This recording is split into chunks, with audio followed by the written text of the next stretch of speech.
সরকারকে বলছি অতিরিক্ত সুশীল আচরণ করবেন না। আপনাদের সুশীল আচরণের কারণে রাষ্ট্রপক্ষের আইনজীবী সাইফুল ইসলামকে খুন হতে হলো। আপনারা নওফেলকে গ্রেপ্তার করেননি, যে নওফেল স্বস্বীকৃত মুসলিম হয়েও ইসকনের সদস্য ছিল। তাই তো নওফেল আজকে ষড়যন্ত্র করছে মুসলমানের বিরুদ্ধে। হিন্দু ভাইরা বৈষম্যর কথা বলে, ৮ দফা কি তারা ৮ দফা জানে না, খালি বলে বৈষম্য করা হচ্ছে। আমরা সমতা চাই, আমরাও জানতে চাই ৮% হিন্দু নাগরিক কোন ষড়যন্ত্রের মাধ্যমে ৩২% সরকারি চাকরি দখল করলো।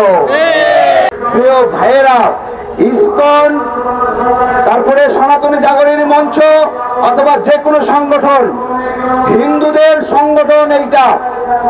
এই ইসকন না থাকলে তখন আরেকটা মিসকন থাকবে, মিসকন না থাকলে ডিসকন থাকবে, সেটাও না থাকলে সনাতনী জাগরণী মঞ্চ থাকবে, না হলে সনাতনী ঐক্য পরিষদ তৈরি হবে।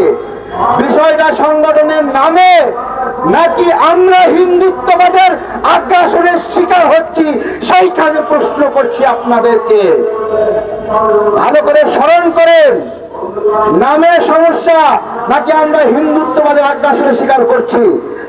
এই যে ৮ দফা দিয়েছে, সেখানে দেবোত্তর সম্পদের কথা উল্লেখ করা আছে, যে হিন্দুরা বিভিন্ন পুরনো স্থাপনা, বিল্ডিং এগুলোর নিয়ন্ত্রণ চায়। কেন? এগুলো দেবোত্তর সম্পত্তি। আরে তোমার দেবোত্তর সম্পত্তি 1947 সালে দেশ ভাগের সময় মুসলমানদের কাছে বিক্রি করে ভারতে চলে গেছে। এই বাংলাদেশ যে সৃষ্টি হয়েছিল সেইটা একটা হিন্দু রাষ্ট্র হিসেবে সৃষ্টি হয়নি। এই যে 1,47,570 বর্গ কিলোমিটার, এইটা সৃষ্টি হয়েছিল 1947 সালে। আমাদের একটা পরিচয় আছে, সেই পরিচয় হলো আমরা মুসলমান, এবং এই মুসলিম পরিচয় থেকে আমরা এই ভূখণ্ড পেয়েছি। এই ভূখণ্ড হিন্দু পরিচয়ে সৃষ্টি হয়নি। হিন্দু পরিচয় যদি সৃষ্টি হতো, ওই আসাম আমার হতো, ওই পশ্চিম বাংলা আমার হতো। যেহেতু এই বাংলা অধিবাসীগুলো আমাদের হয়নি, তাই হিন্দু পরিচয়ের সৃষ্টি হয়নি। আমাদেরকে শুধুমাত্র বাঙালি বানানোর কেউ চেষ্টা করবেন না।